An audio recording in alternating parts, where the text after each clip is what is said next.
Hello everyone, my name is Alejandro Aguilar, and in this video I thought I could do something a little fun. I wanted to do something in sci-fi and a little hard surface. It's not going to be too technical, or well, maybe a little technical, but not too difficult. We're not going to be spending a lot of time with textures or anything like that. We're just really going to focus on modeling something in a sci-fi style.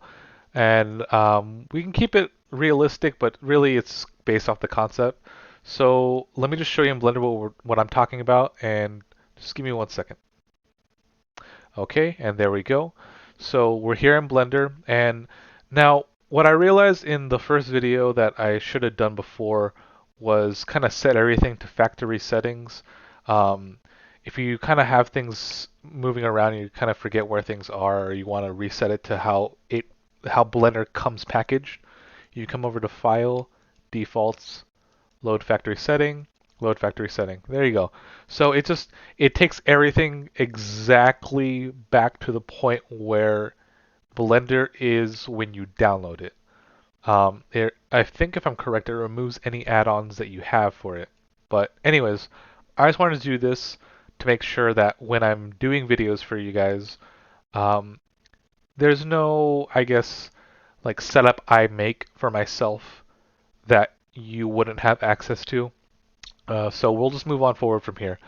So to get started, if we're going to be making a sci-fi panel, we're going to need reference. And the reference I was looking up today was based off of this man named Al Crutchley. Crutchley. Sorry if I mispronounce the name. I'm not that good at naming people or saying people's names. So he's made a couple of concept art pieces that I really liked, and I thought it would be really fun to talk about. Namely, I wanted to talk about these right here.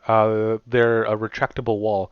So I wanted to grab this image right here and use it as I guess, the final model that we'll be working on.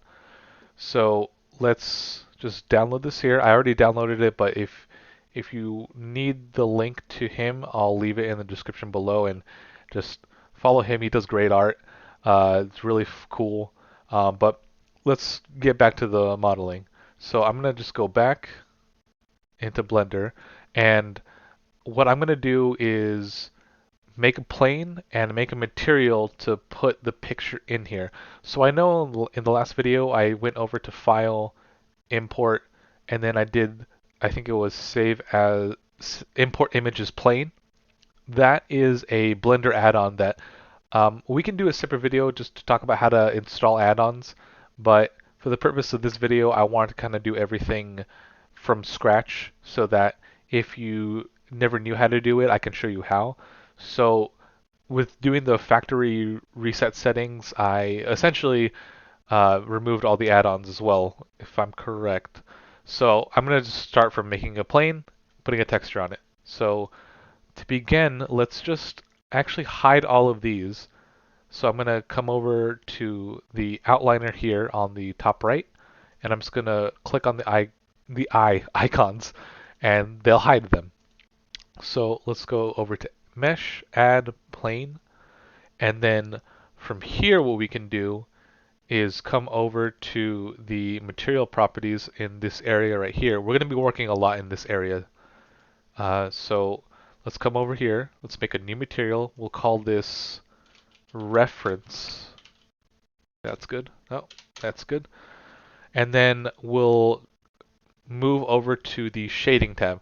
So you might see a little bit more than how there were last time, but in these tabs, we have a lot of things we can work with. For right now, we're just going to focus on shading.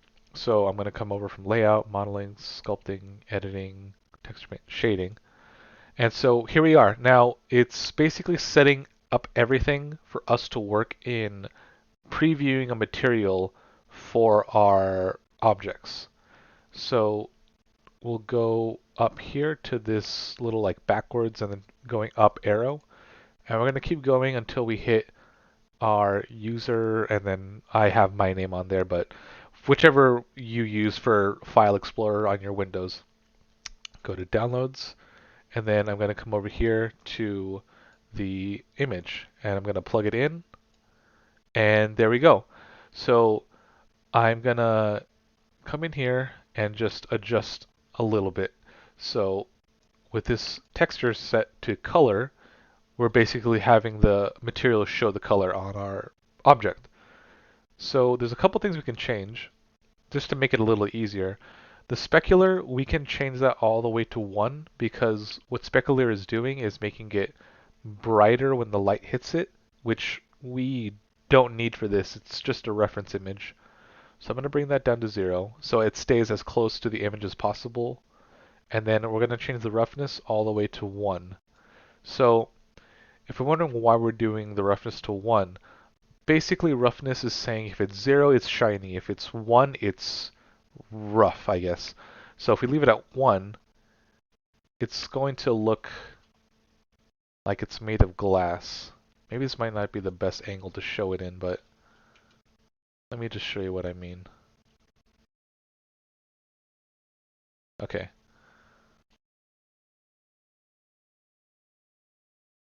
You might not be able to tell. This is probably not a good example, but just keep your roughness to 1 so that it's not shiny.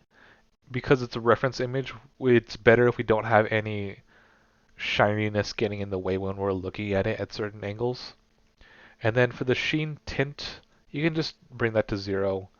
Also the clear coat roughness, you can bring that to 0. Everything else is fine. So now that we have that done, we can jump back to the layout tab, and then we can change our shading in the viewport from what we had set, which is solid mode, to the one next to it. It's this checkered sphere, kind of like the material icon down here. Click on that one, and now you have a material preview of your textures. So you can see what they look like in Blender. That looks pretty good, but we kind of need to scale this because the original cube that we had is pretty big. So let's just scale the image that we have upward to around there. That should be fine. So we don't need the bottom pieces here. We just need the top pieces up here. And what we can do is just cut that out in edit mode. So what I'm going to do is come over to edit mode, and then from edit mode, I'm going to select the edge tab, go to loop cut and slide. So as soon as I hover over one of the edges on this plane, it'll give me this little preview. So what I want to do with this preview is just click on it, and then after I click on it, it'll give me the option to then slide my cut across the plane. I'm going to choose around there. That's pretty good. And so now we have a cut. What we can do with that cut is then come over to face select, select the faces or the one face that we need, and then come over to mesh, separate by selection.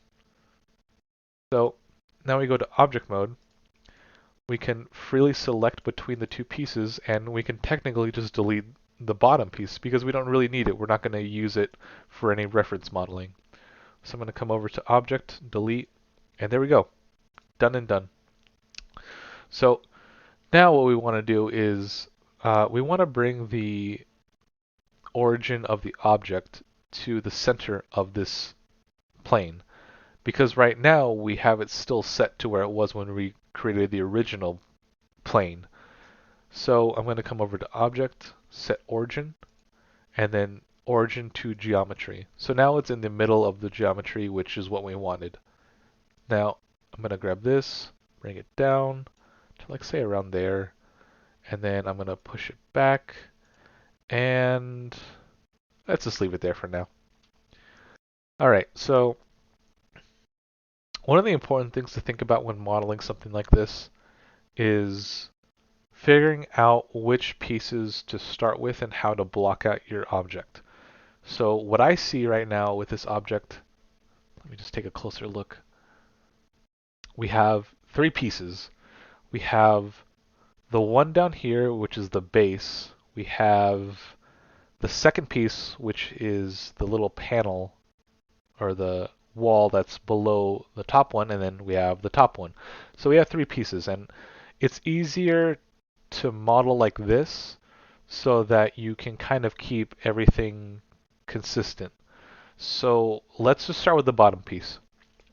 And this one should be pretty easy. It shouldn't be too difficult to make.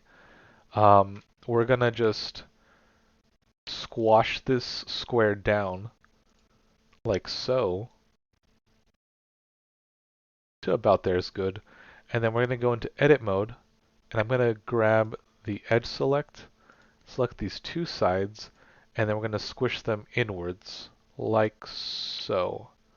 Now, I think one of the decisions I'm going to be making right now is to make this a little bit longer on the sides, like this. So I'm going to grab the two outer edges here of this trapezoid, and then just go like so, and then maybe bring these out back a little bit more, like that.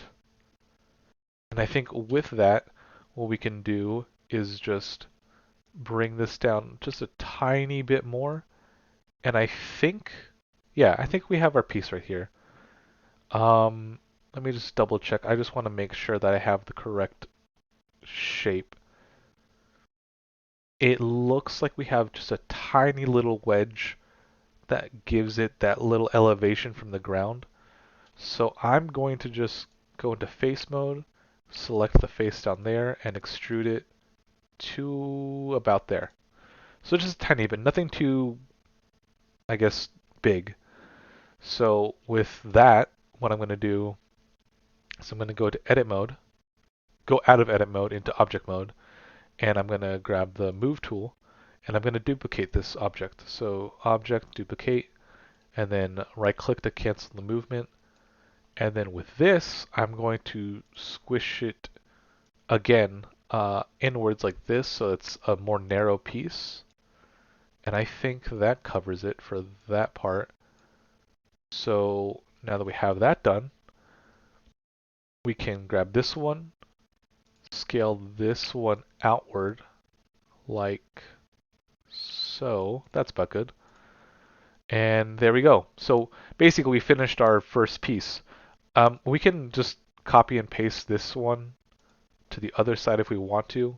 The reference shows that if it were going to be a wall that continues outward, we would be copying this piece to the other side, but just for the purpose of this video, I'm going to make it as just like a one wall. So object, duplicate, and then again right click to deselect that automatic move that Blender gives you, and now I'm just dragging it downward the y-axis, and let's just push in a little bit. All right, that looks good. So there we go. So right now we have our first piece, but it's a little hard to tell where things are. Really, the only indications you can see are just like these very, very light shadows, and it can get difficult, especially when you're working with complex objects like this. So what I'm going to do right now is I'm going to turn on wireframe. So to do that, I'm just going to come up to this top corner again where we have these icons next to the viewport shades. So I'm going to go over to this one that's called overlays. And within overlays, I'm going to go all the way down to geometry, wireframe. So when I click this, every object in the scene will have a wireframe to show where all the edges and vertices are.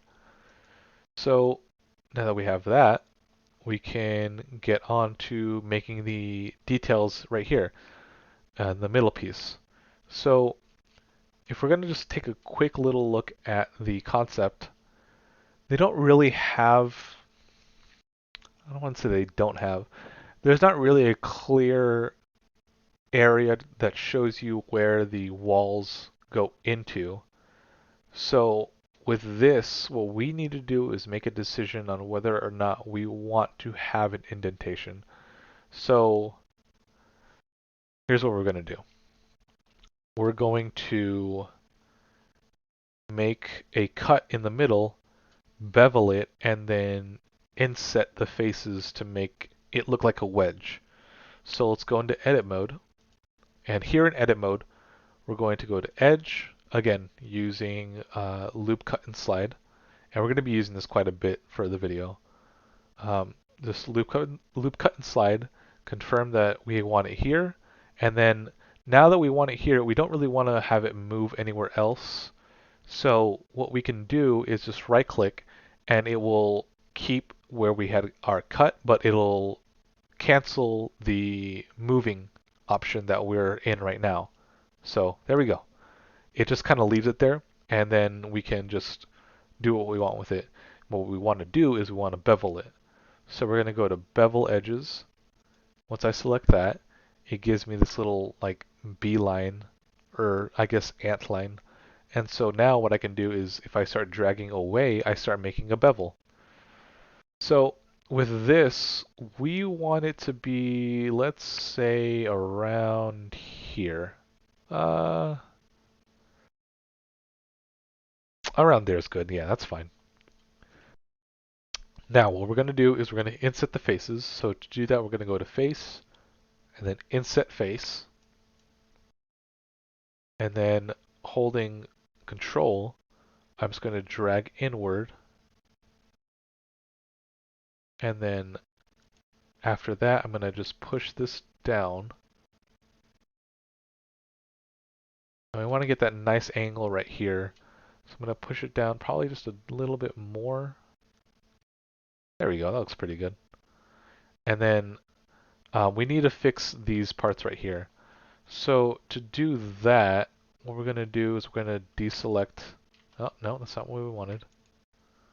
All right. So I accidentally selected something. Let's just go out of object mode and then hide these two. And then go back and select that piece. Go back into edit mode. And so now what we can do is we can just grab them right there, grab these three faces and just drag it upwards and just align it as best we can. You won't really be seeing this piece. Actually, that's pretty good. Yeah, just around there is fine. Leave it there, and then that, you won't really have to do much else other than that. So there we go. It's a nice little piece. Yeah, looks good to me. All right, so from here, what we can do is we can get started on our, I guess, actual wall pieces. So to get the wall pieces done, first we need to think about how the first shape is going to affect the second shape. So something didn't discuss when we were starting the first one is just kind of figuring out which way to start. So I wanted to start from the bottom going up because I know whatever I do here in this base is going to affect the shape of the wall. If I make the wall bigger than this piece can fit inside, then it's going to look weird. It's not going to look like it's the same piece. It'll look odd. So by establishing that I made this centerpiece as big as a wedge as I did, I'm setting up the work that I would need to do for the wall and any pieces that come with it. So let's get started on the next piece. And I think what we can do is just take what we have from what we already modeled and copy it and separate it so we can start making other pieces. So I'm just going to grab this object in the middle, go into edit, face select, grab this face, and I'm going to duplicate it. So I'm going over to mesh, duplicate, and then it gives me that weird selection thing like Blender always does. I'm just going to right click and then lift it up just a tiny bit, and then I'm going to go to faces, make sure the one you duplicated is still selected, go to separate, and then selection. So now in object mode, we can come over, select it, go back into edit mode, and then we're going to select this face again, go to extrude, and let's just say like around here should be fine. Go back into object mode, just align this up a little bit. Let's see. And then maybe scale it out on the y-axis just so it covers up the areas that we need it to. All right, that looks good. So in the reference, actually is a little bit taller. Let's just go up into edit mode, select the top face, and let's say around there. So we have the first piece done, but what I think we should also do is just block out the second piece. So to do that, I'm going to just go back into object mode, duplicate this object, and just drag it up like that. And then go into edit mode. And it doesn't have to be perfect because we'll fix it later, but let's just say it's around this height. That looks pretty good. So we'll leave the top piece for now. We'll just focus on the bottom piece. And what we can do here is we can just start modeling. So we'll go into edit mode and we'll go to edge and then loop, cut, and slide. And then we're going to make a cut right here. So I'm going to make a cut and it gives me that little slide option I want, but I don't want it for this instance. I'm just going to right click and then go again back to bevel edges. And then now that I have my edges selected, I wanted to add another one, another edge to this. If you didn't know how to do that, one thing you can do is just on your mouse wheel right here, you can just scroll it upwards or downwards when you're in this bevel selection. If you do that, hold on, something happened with my beveling. Let me just do it again. There we go. So if you scroll upward on your middle mouse wheel, you'll get another segment. And if you keep scrolling up, you'll keep getting more segments. Don't get too crazy with this, but it's a very useful tool to have when you're trying to make, like, say, a smooth corner or a smoothed edge, I guess. So we're just going to keep it at 3. And I want to say around there is pretty good. So now that we have that done, I'm gonna go into edge select. Sorry, voice is a little raspy today. And then I'm going to just bring this down, and just down like that. And we're not going to get too fancy with this, but let's bring it down just a little bit more. And then what we can do is come over to face select, and then move these faces up so they're just a little bit taller. Around there is pretty fine. And we can worry about this top piece later. Just going to move it up so that it kind of fits with the rest of the look. All right, so the next thing we're going to do is kind of add in what looks like, I think, just an indent in the inside, kind of how we had done the base of this. So I'm going to go over to edit, edge select edit, go to edge, again, loop, cut, and slide. Do the same thing we did on the other the other axis with this little pointy triangle. Sorry, I'm messing up my words right now. Gonna go to edge, bevel edges, and then we don't need the third loop right here, so I'm just gonna scroll down on my middle mouse wheel, and then I think maybe there's good. And then I'm gonna come over to face and inset the face. So holding control, I'm just going to go kind of indenting inwards. So I'm realizing right now the inset isn't really working like I want to. Normally what inset is supposed to do is uniformly make a extrusion or indentation, but right now it's looking a little odd. So there's one way we can fix this is by coming back into object mode, selecting our object, and then coming to object transform. Actually, no, it's not transform. It's apply. And then all transforms. Sorry. So with the object selected, go to object, apply, all transforms. So now what that does is it basically resets all the transformations, scaling, rotation on your object. And let me show you actually. So I just pressed N and it brings up the side bar over here for your viewport. If I control Z, see we have some information on our location and scale. But if we go to object, apply, all transforms, it sets the location on Z to 0 and it sets the scale to 1. So that's what we wanted to do. So now when we inset, it gives us a uniform much more better inset. So I'm just going to go again to edge, loop cut and slide, right click, and then bevel, and let's just keep it like around there. Now, inset edge faces. Interesting. It's usually supposed to work. I don't know why it isn't, but it's fine. We'll worry about that later. So if that happens, kind of what happened to me right now, don't worry too much about it. That's usually supposed to fix it. Oh, I am so sorry. I had not held control. So let me just Oh man. All right, so we're just going to bevel edges and then inset the face and holding control, we're going to go inward and there we go. That's what we wanted it to do is just uniformly give us a smooth indentation with no um, problems, I guess. And then from here, we can decide whether we want the inset to go a little more inward on the x-axis, but let's just leave it around there. So we basically have the first part done, but just for the sake of this, I'm going to make another loop.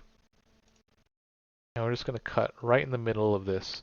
So I'll explain in a little bit why we did this, but what we're going to basically be doing is making little indents of, I guess, circles in our panel.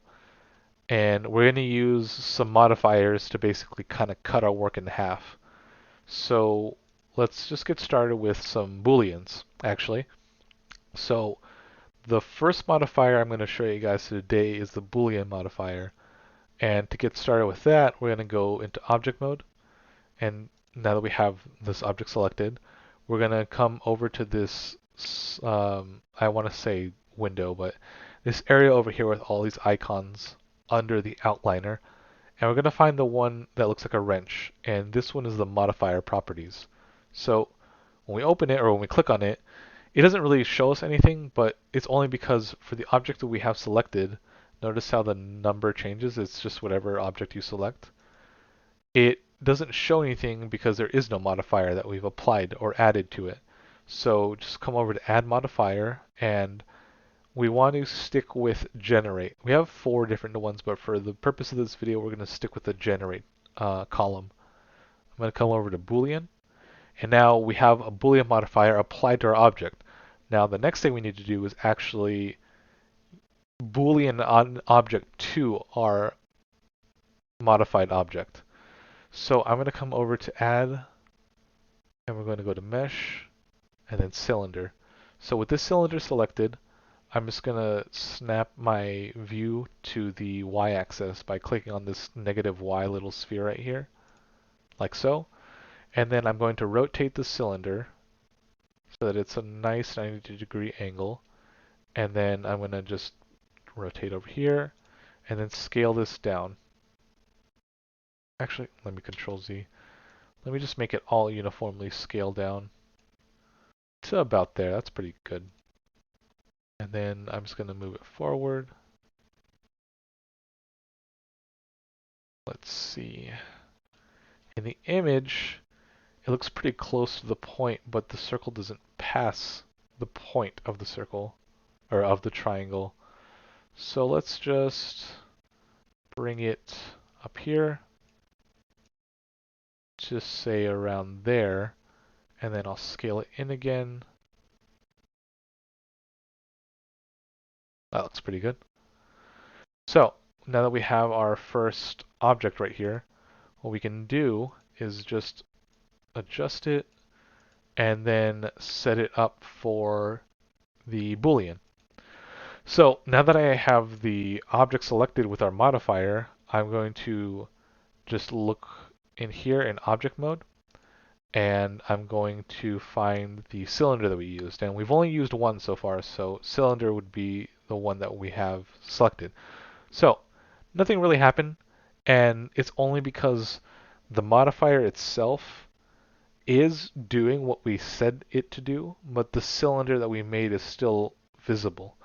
So right here we have intersect, which just makes the intersection between the pieces a union, which basically merges the cylinder with the object, and then difference. So what difference does is it'll take the object your target is and make I want to say like a cutout into your modified object. So let me just explain what it is. I'm going to come over to the cylinder, and then right above modifier properties we have object properties. What we want to do is go down to viewport display, and then down in this tab we want to set the display as to bounds. So now what it does is it makes I want to say like a cage to represent where our cylinder is. So as you can tell with the modifier on, we have a Boolean. So if I were to come over here to the Boolean tab or the Boolean box, if I click this one that says real time, it shows me in real time what's happening with my object and the Boolean that I have applied to it. So just so you know that the Boolean's working.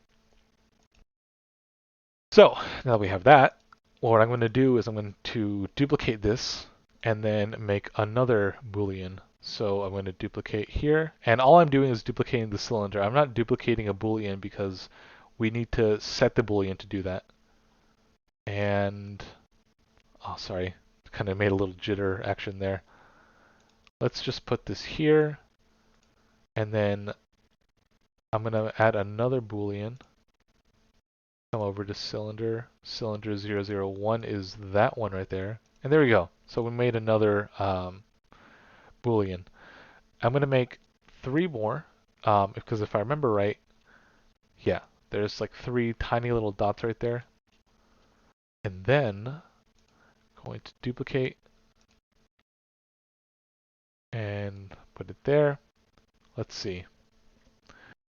I think the easiest thing to do would be just make another Boolean so that we can adjust the size of this cylinder. So again, Boolean. We know this one is the next number after 1, so 2. So now that we have these 3 cuts, I can still adjust the cylinder itself, and in real time Blender will adjust the Boolean modifier that we had set. So I'm going to come over to scale, and I'm just going to scale this down to like around there. That's pretty good. And then I'm going to go into the X-axis viewport and just kind of duplicate this specific square into a shape of a triangle with the 3 dots that we saw in the reference. So duplicate objects once again, and then let's just move this. Oh, sorry, I hit right click. Let's just move this to say around here, and then let's duplicate this exact one. Right click, and then let's see. Let's say around there. That looks pretty good. So now, oh, excuse me, I just zoomed in there. We're going to do the same thing we've been doing, just adding another Boolean, and just so we don't have to do it again, let's just add 2 more. So I can, again, select in here, and I'm pretty sure selecting 3, there you go. It does that. But what we can also do is use this eyedropper tool. So now what this eyedropper tool does is whenever we hover over something, it gives us the name of that object, and we would technically be Booleaning that object with our modified object if we select it. So we just need to select this bounds of the cylinder, and there you go. It's really quick and easy, something really easy to do. But what I notice now is I kind of need to adjust it to around there. That was pretty good. So there we go. So basically what we did is we modeled our first piece. Now you may be wondering, Alejandro, why not just start modeling the other pieces? So we can, but I want to show you a cool modifier that will cut our work in half. But before we get to that, I want to model the rest of this so that we can kind of just in one swoop take care of the rest. So now that we have this part basically done, we can work on the top. And let me think. What I want to do for this one, I want to follow this edge, kind of the pointy triangle shape that we have, and then I want to make the extrusion for this other point as well as the handlebar right here. So what this looks like is like a little handlebar. Maybe it's not what it actually is, but it kind of looks like that. In fact, let me just zoom in a little bit more. Let me see. What are we working with here? So in the two pictures, or at least the two or three pictures I see, it looks either like a cutout panel or it's just the top part of the panel that didn't get extruded with the rest of this right here. So this part right here, this is the one I'm talking about. It looks like it's kind of part of this area that wasn't extruded with the triangle, but it also looks like a handle. So I think what we'll do is we'll make this a separate extrusion. And I'll show you what I mean in a second. So to get started, what we can do is we can come over to edit mode, not sculpt mode, edit mode, go to face, or face, jeez Louise, I am messing up my terminology right now. Edge, the edge tab. Go to loop, cut, and slide once again. And then from here, we're just going to deselect so that it keeps the cut, but we don't need to slide. And then we're going to bevel these edges, holding the loop around, let's say there. So what I'm going to want to do is add another loop so I can get that triangle shape when I move the edge. And there we go. So with that done, what I'm going to do is I'm going to come in here and just push this arrow down. Let's say to around there. Let me just come into the x-axis and I'm going to just alt click on this edge and alt click and shift alt click on this edge, and we're going to scale them inward so that they kind of shape a little better to what we have below. That looks about pretty good.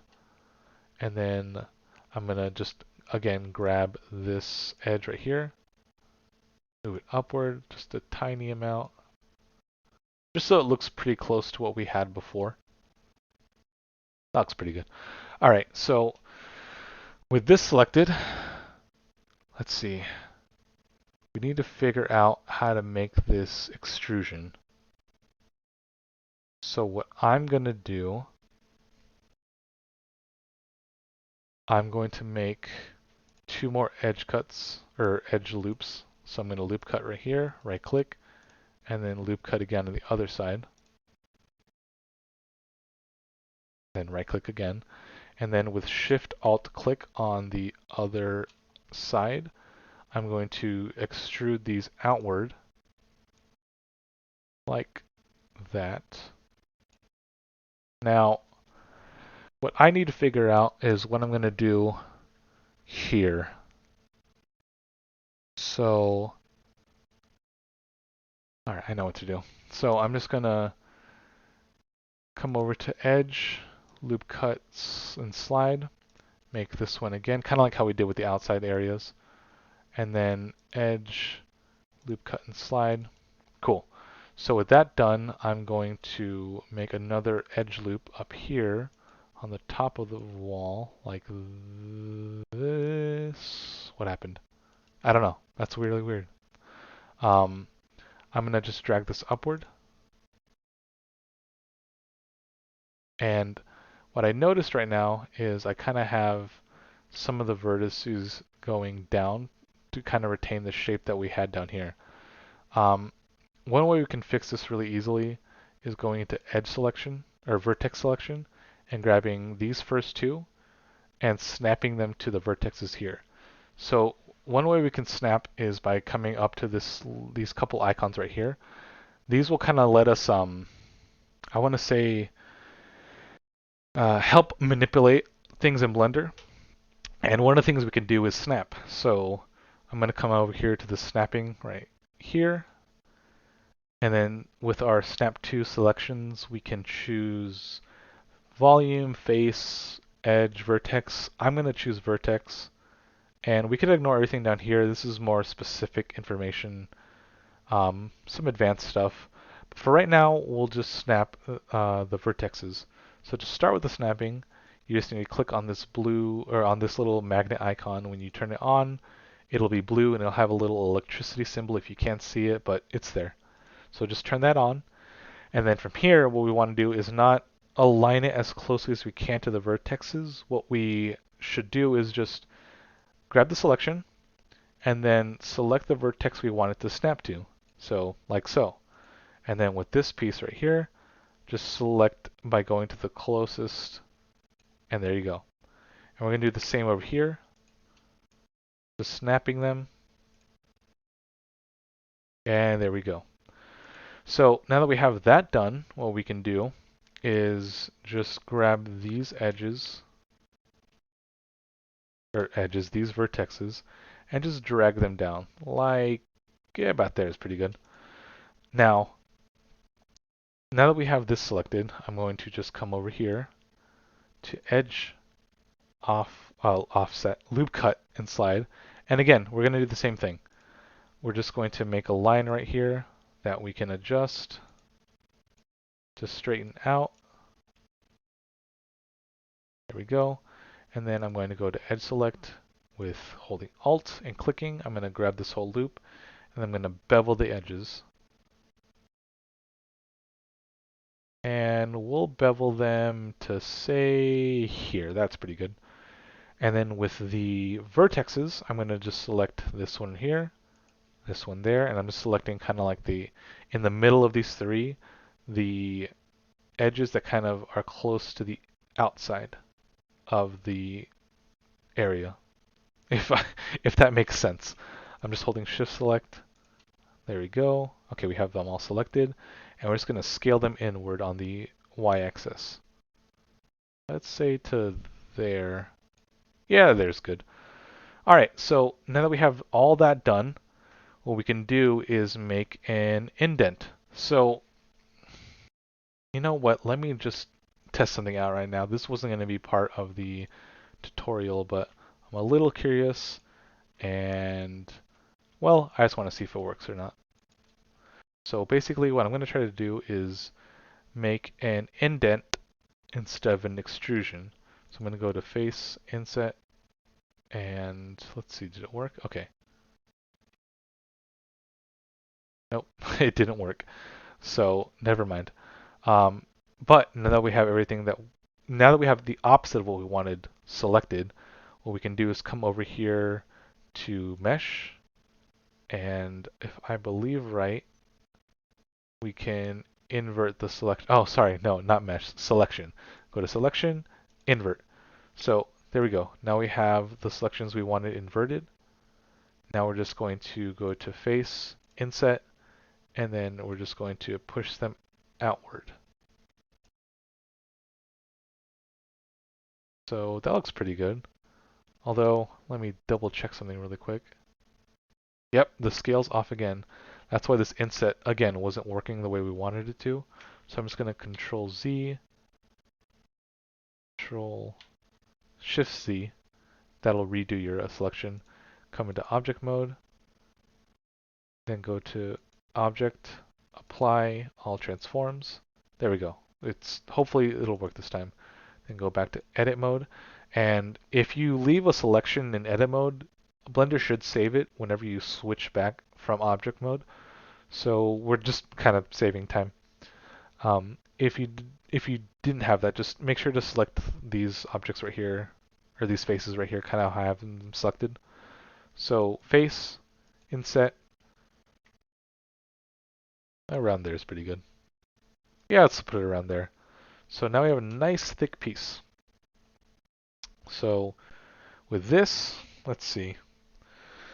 What we can do is we can we can start doing the kind of the middle piece like how we did down here.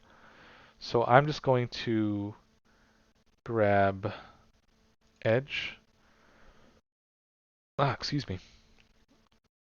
Loop cut. And then right click to deselect that. And then what I want to do, I want to make sure that the pieces right here are kind of aligned so that the outside of this panel isn't kind of fighting with trying to get into the cut that we made. So what I'm going to do is I'm going to go into the negative y axis of the viewport. I'm going to go to vertex select, and I'm going to go to toggle x-ray. So basically what this will let me do is if I drag and select everything over here, I'll select all the vertexes that were kind of on top of each other. So what this will let me do is just slide all these vertexes inward so that we are around there. Great. So now what we can do is just model out our pieces that we want and, well, just make it more or less easier on ourselves. So let me just do the other side as well. And then just drag, oh, I see we have snapping on. So if you do have snapping, just don't forget to turn it off. It'll make your life easier. Just gotta learn when to turn it on and turn it off. So, let me just make sure, okay. There we go. And then we can get back to modeling the rest of our stuff. So I'm just going to come back up here to toggle X-ray, turn it off, and then we're kind of back to where we were. So with this, I can bevel the edge, kind of how we did before, just Alt, click, and then edge, bevel, and then leave it like that, and then inset with a face, inset faces, hold Control, and let's just say around there.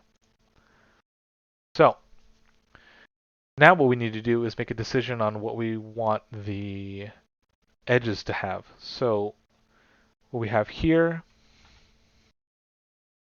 let's see, what does it look like? It's really hard to tell. It looks like a circle or a cylinder.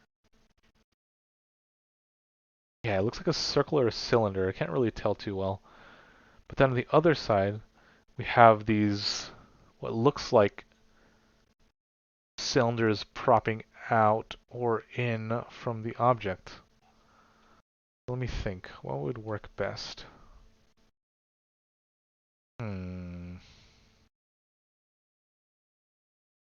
I think adding cylinders on these edges would work best. So in the reference, it has this right here to kind of signify what the top looks like. We're not going to do this. We're just going to focus on the two pieces right here and what they have for us. And even more specifically, it's going to take a long time to make these textures right here of like the decals of the objects. So we're just going to kind of ignore that and just focus on the modeling of this, except for the top piece right here. So let's start with going into object mode, adding another cylinder, and then snapping the view to the x-axis so I can rotate this more easily. Rotate, around there is good. And we're just going to scale it down to, let's say around there. And we're going to move it into position. So let me just kind of take a look at it. It needs to be a little thinner. Let's just scale it down to, that's pretty good. All right, so now that we have that done, let's let's make a duplicate just so we can make a duplicate right now. And then I think what we can do after this is make a square to kind of fit into here. So we'll go into add object cube, and then we're going to just kind of place it where we had it, scaling it as we go along. And there you go. And I think that's pretty good, actually. Just maybe take it out of the y-axis a little, and then we're going to go into edit. Hold on, let me just adjust my seat. I'm kind of moving back and forth here. Grab those. So we're going to grab these edges and bevel them to kind of get an angle on our object. About there's good. Let's see. It could be a little bit more squished, actually. So, not sculpt. I don't know why I go into sculpt. We're just going to scale it a little tiny bit so it's squished like that, and then probably push it in to around there. That was pretty good, actually. So now we're just going to move these cylinder pieces up so they're a little bit closer to the rectangle that we have. Let's see. That looks pretty good. There you go. So with that done, we can actually move this a little bit closer. Oh, whoops. I accidentally pressed caps. I was trying to hold shift. Um, we can just select the cylinder and grab that, move it closer this way, maybe push out a little bit even more, and then we can duplicate these to make the bottom pieces. So I'm just going to duplicate objects, right click, and scroll down, and there we go. So one more thing before we start doing booleans is we're just going to grab the top pieces right here. So let's go to edit mode, face. Oh no, not face. We're gonna in the edit mode of this piece right here, we're gonna select these four faces and we're gonna duplicate them. So mesh, duplicate, right click, and then just kind of push it forward.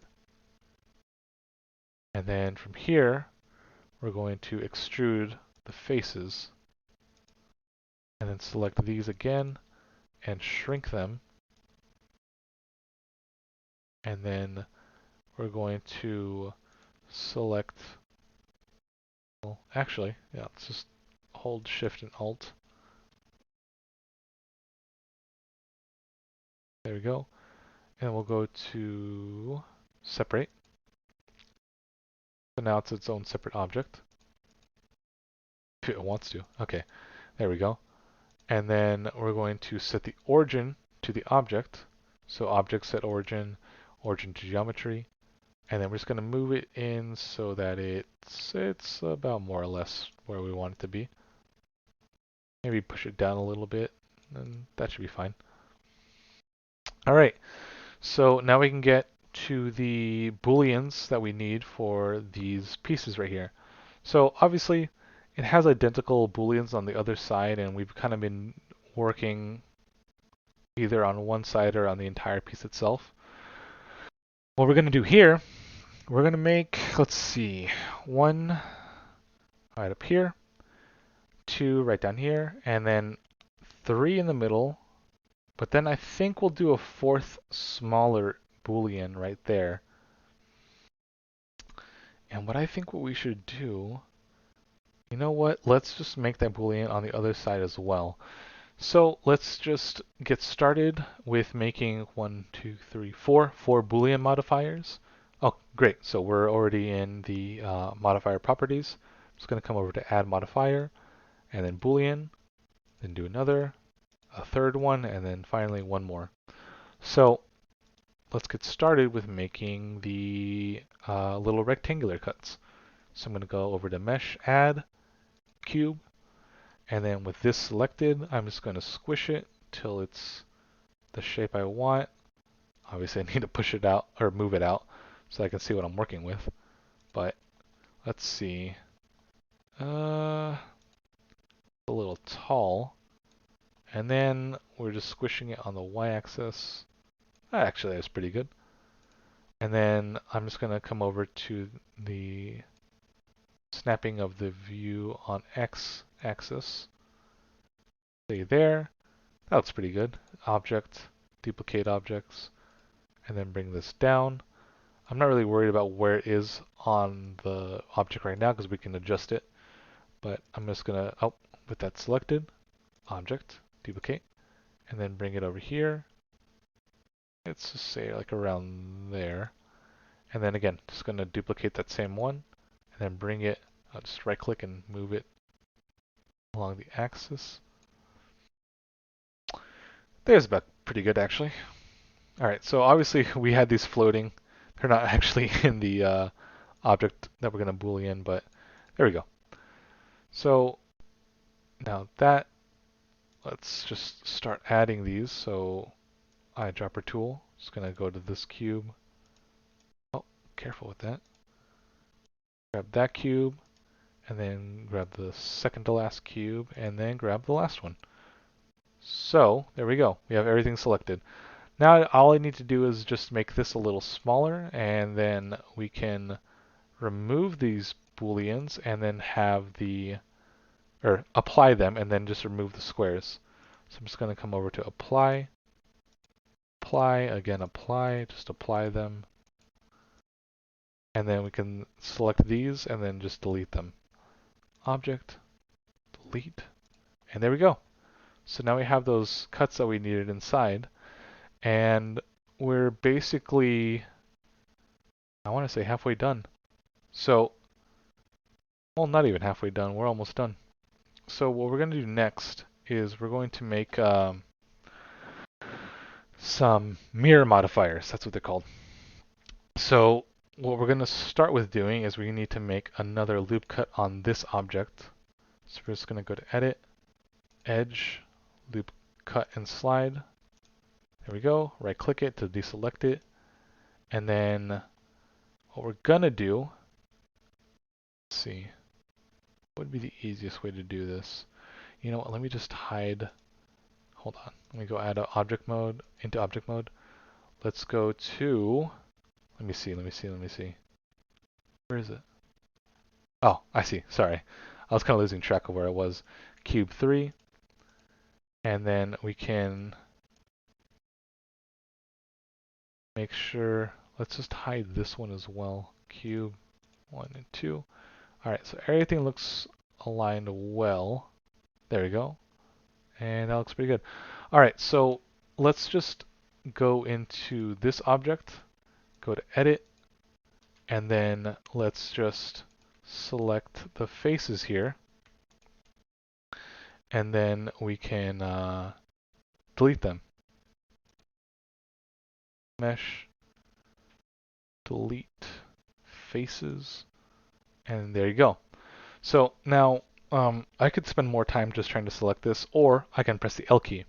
So if you press the L key, it just selects the linked objects. So basically think of it as like whatever is linked to any of these pieces will select the next one linked to it until it selects basically everything. And since we deleted this row right here to stop it from selecting the other side, it's only link selecting, I guess, the area over here. So I'm just going to go to Mesh, delete, faces, and then we can go to Object Mode. And from here, what we can do is add a mirror modifier. So what this mirror modifier will do is it'll basically mirror what we just made onto the opposite side. And if I'm correct, because it's mirroring to the x-axis, it should just automatically do it for us. Yep, there you go.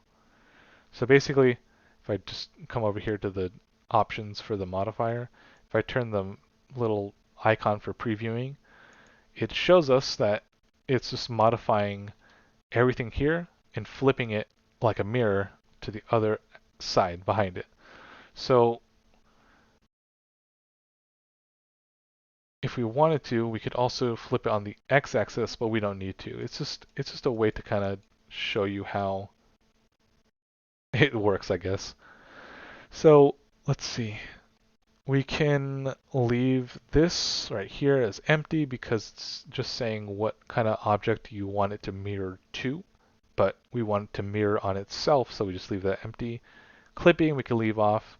Merge, that basically is saying, how do I say this? It's saying if any vertices are within 0.001 meters, it'll snap and merge with those vertices. So we want to keep that on if we're going to make this a solid piece. So let's just leave that as it is, and that should be it, basically. So now we can apply this, and then what we can do from here is do the same method that we did on the other side. So I'm going to come over to Edit Mode, Face Selection, hold Alt, and click for the loop. pretty good. And then we're going to go over to Mesh, delete faces, and then holding L again. Just hovering over it and clicking L will make the selection like so. If you see the icon over here look like an I, it's an L. It's just the program that's recording the keys when I press them. It just that's the way it looks. So, but I'll promise you it's L. Just don't be confused by that. Let's go to Mesh, delete faces, and then now what we can do is come over to object mode and then go to, oh, sorry, I'm going all over here. Go to the add modifier, mirror, and then if you see that nothing's happening, it's only because it's mirroring again on itself in the x-axis, but what we want is the y-axis. So we just clear that off. So there you go. In basically 2 or 3 modifiers and in definitely less than half the time, we made a nice looking object like so. So there we go. We're not done yet. We also need to add these to the other side. And cool, like little fun way we can do that is just adding these or joining them to the object right here. So let's see. The easiest way to do this is to make sure that when we're selecting objects, we want this big piece to be the last thing we select, because whatever object you have last selected is the highlighted object, meaning that's, I want to say, the dominant object that everything else will follow. So what do I mean by that? If I select these little pieces and then select this piece, if I select object join, notice how the objects I selected, the tiny ones, joined this object. Well, this object already has a modifier to it, so as soon as I selected these over here, joined it to this one with the modifier, basically what Blender is saying is, okay, we're adding these objects to the modifier because this is the last highlighted object, which is the dominant one. So if I were to say Control Z and this isn't the last one, let's say I select this cylinder right here, and you can tell it's the highlighted one with not only the highlighting of it being slightly brighter, but the origin right there is lighter than the origin down here or down here, which is a little darker. So let's see, if I were to join this, join there, it takes away the modifier that we had set up for this big piece. That's because we're selecting this one right here to be the dominant one. So just be careful with your selections and make sure that you have selected the one you know you want to be the dominant object that merges the rest to itself. So, okay, we have that selected. Oh, snap. Gotta press Control Z. There we go. I don't know why I deselected that when I was trying to hit the tab up here. Join. And there we go. This, cut some work in half. And then with this, you know what? Let's just leave that there. Maybe we can push in a little bit, but let's just leave that piece there and not duplicate it to the other side. That way it adds some variety. So we can tell from back here, if there was nothing up there, it'd be the back, and this could be the front. So let's just leave it like that. All right, so let's go back to this piece right here. And again, we don't have these objects applied, or these booleans applied. So I could technically move these around if I wanted to. See, it's basically applying the boolean whenever the selected object is inside the object. So what we need to do is apply these booleans because we're not going to be using them later. So there we go, we're just applying all of them. And then what we can do is come over here and just select these cylinders and just delete them because we don't need them anymore. So just delete. There we go. So now that we have that done, let's see. Okay, I see what we can do. Let's just kind of do the same thing again. We're just going to kind of repeat what we already did. Go to edit mode, face selection, and then with alt click, and make a loop selection right there. And then we'll just delete the faces once again. And then clicking L over the floating object we want deleted, just grab that, mesh, delete, faces, and then once again we're going to do another Boolean. So, let me go to object mode, and then make a modifier. Boolean. Did I say Boolean? I meant mirror. Jeez Louise. I am really getting mixed up with my modifiers today. So just go to mirror. It's on the x-axis, and there we go. Just like if it was nothing. So that's what makes modifiers in Blender so nice. So, alright, let's apply this and then do the same method on the other side. So go to edit mode, face selection, alt click to loop the selection and then delete it, delete face. Again, press L over the object we don't want, delete face, and then in object mode, we're going to come over to adding a mirror again, hitting Y instead of X, and we'll just close X. And there we go. So now we just need to apply this, and we can apply this one actually as well while we're at it. We basically just took care of all the work. So let's just bring the base back, and there we go. So we essentially just modeled everything. In fact, this is probably a pretty good place to stop for a break when you're modeling. Clearly, in the end, you're going to want to clean up some of the things here. Like this right here is an n-gon.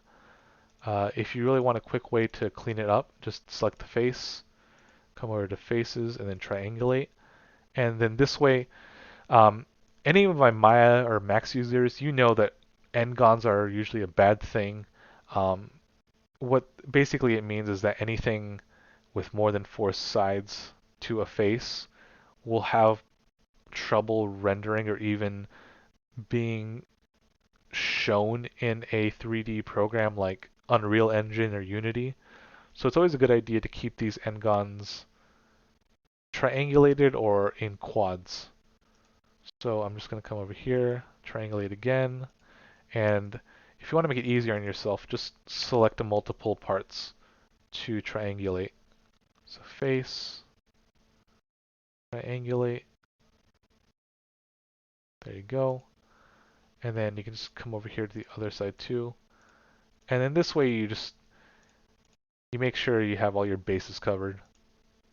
So triangulate faces, and then we're going to come over to the other object and go into that edit mode. Edit mode. This one's going to look a little bit dicey, but hopefully we don't get any problems. So faces, triangulate, yikes, yeah. It's a lot of detail, but it's because we have kind of high detail in the cylinders. So don't think about it too much. We'll just say that for this object, that's what we're fixing or cleaning up for. So it'll be fine, don't worry. Face, triangulate, there we go. So yeah, there we go. Now what we can do is just take off the wireframe for the object mode. Sorry, we were in edit mode. Take out the wireframe, and then we can start texturing this. So for the texturing, I think it'd just be easier just to make a material. The concept itself just really shows a basic metal texture to the panels of the wall and the pieces themselves. So let's just start with the bottom piece. So I'm going to come down to material properties in this area right here. So let's go down to material. Let's press the minus icon over here. There's a lot of things happening in this panel, but basically what we have is just the material, and then we can do a bunch of other selections. To the right of all this, we have a plus and a minus. Just click the minus, and then it'll kind of clear out everything. Basically, it's just removing any material on the object we have selected. So I'm going to come over to New, and I'm going to name this material, let's just say Base. Yeah, it's about good. All right, Base. And then we're going to change the color to, let's say like a dark gray. Actually, another easy thing you can do is just sample from within the viewport. So if I click here and then click on the eyedropper tool, I can come over to anywhere in the viewport and just click, and now it's sampled the color from our reference image. So now we have a pretty, well, maybe not accurate, but close to accurate color to the material. So I'm just going to come up here, and in this little area right here, this will let me select any materials I've created. I'm going to click that and just click Base, and I'm going to do the same thing other side. That's about fine. Let's set this to a metal because it is metal. That looks pretty good. And we could set the roughness to, I like putting it in with my keyboard. Let's just put it to 6. Yeah, there we go. 0.6. Let me just wait for the, the things to go away. There we go. So 0.6. Yeah, it should be fine. So let's move on to the top piece, or middle piece. And again, let's press the minus so we have everything cleared and we can make a new material. And let's call this, well, it kind of looks like a steel kind of color, so just call it steel for now. Stel. Steel. There we go. Hit enter, and then we can just sample the color again. So let's just sample that. Make the metal set to 1 because it is a metal, and the roughness we can put down to let's put 0.3. Let's make it a little shiny. So there we go. I'm thinking, we can even make this a little bit brighter. It might be a little bit too dark. There we go. That should be fine. Yeah, there we go. That's what we wanted.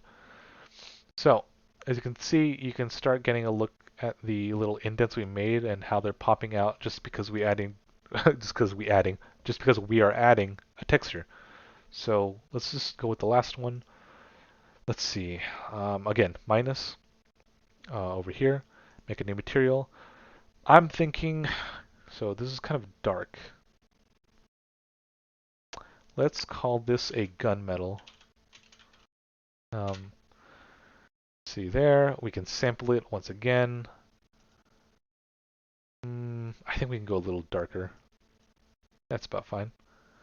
And then let's set the metals to 1. And we can leave the roughness as it. You know what? Actually, no. Let's put the roughness down to 0.4. Just so it's a little bit shinier. Not too shinier than the steel, but just a little bit. If we want to make it shinier later, we can. We're going to make this part up here also a gunmetal, so let's just select it from the options in the drop-down. So, now we run into a little bit of a problem. So the problem we have is, kind of in the reference, we notice that the cylinder up here is shinier than the panels of the wall here. So what we can do is within this object, we can go to edit mode, and I'm just going to press L to do the selections, selecting everything that is floating in the cylinder, or just it's linking the cylinder. Sorry, it's really difficult to explain. But basically, I'm just making selections of the cylinder.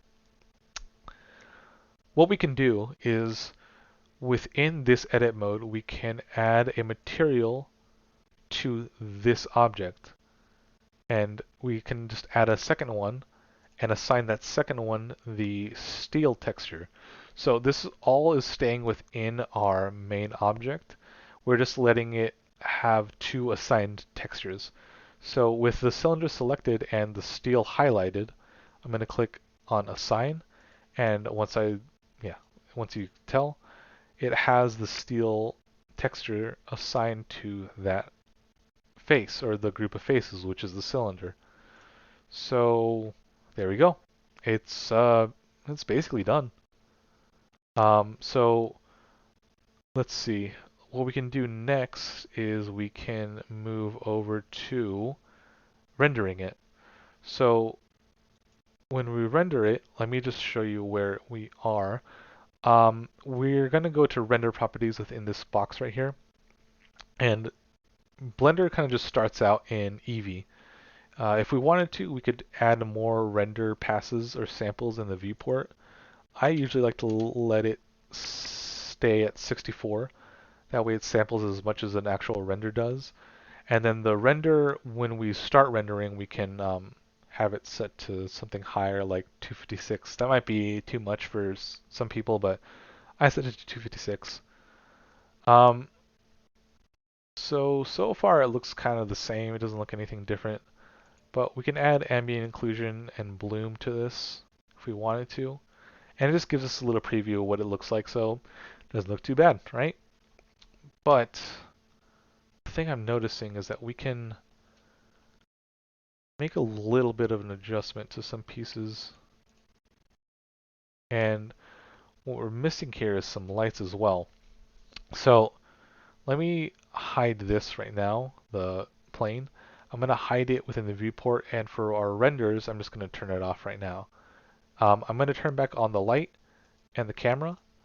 And so what I'm going to do here is I'm just going to actually, let's just change this to cycles. So nothing happens yet, but if I switch this to GPU compute, it's going to take a second to kind of change everything and let me basically work in the viewport of cycles. You might not see anything now, but in a bit it'll kind of change. Um, we may experience not a crash, but it might take a little bit of a load time. If that does, I'll just skip ahead to where it is, but hopefully not. So we might not see anything right now, but it's only because we are in the preview, material preview node.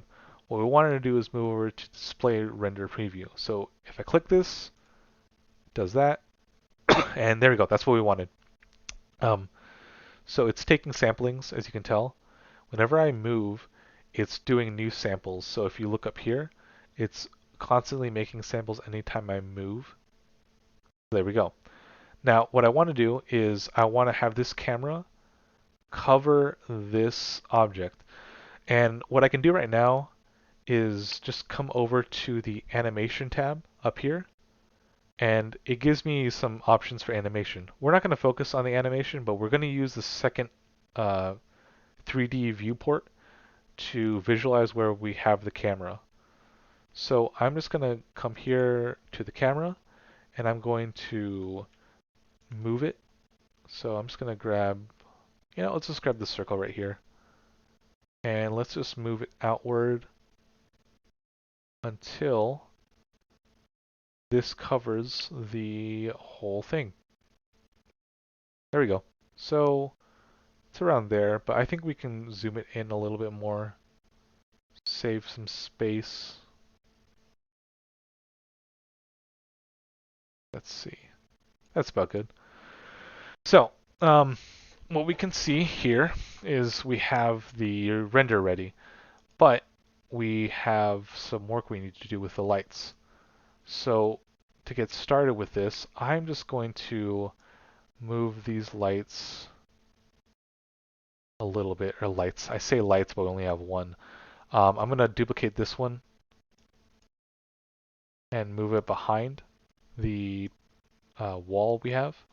And I'm going to bring this down a little bit.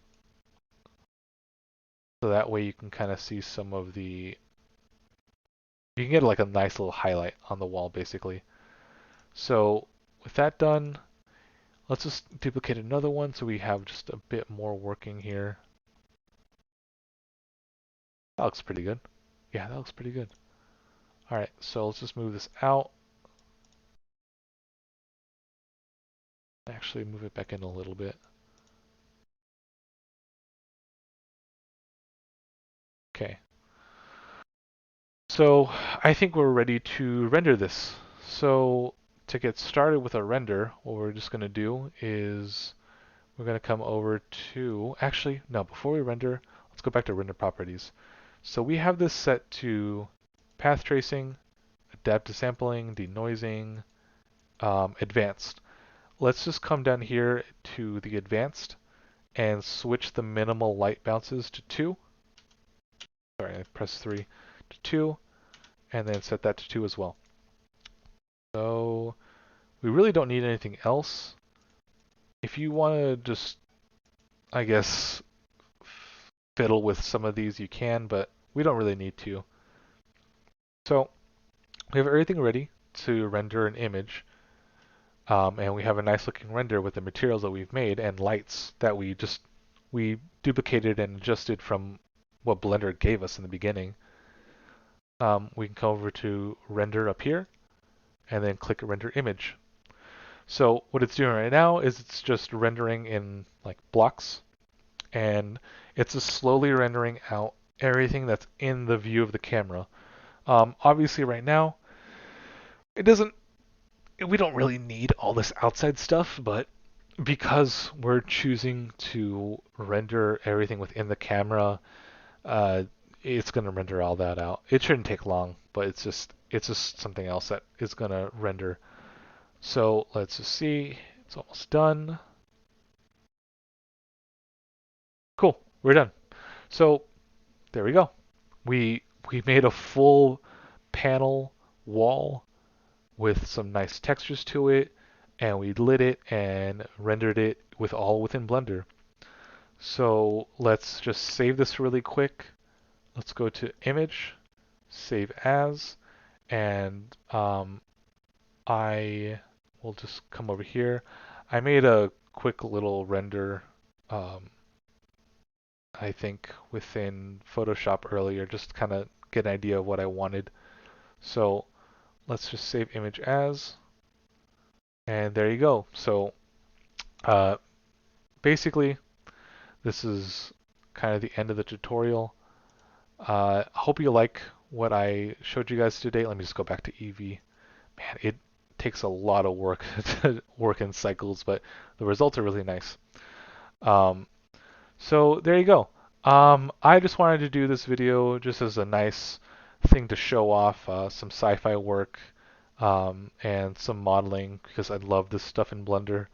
Um, Let me know what you guys think.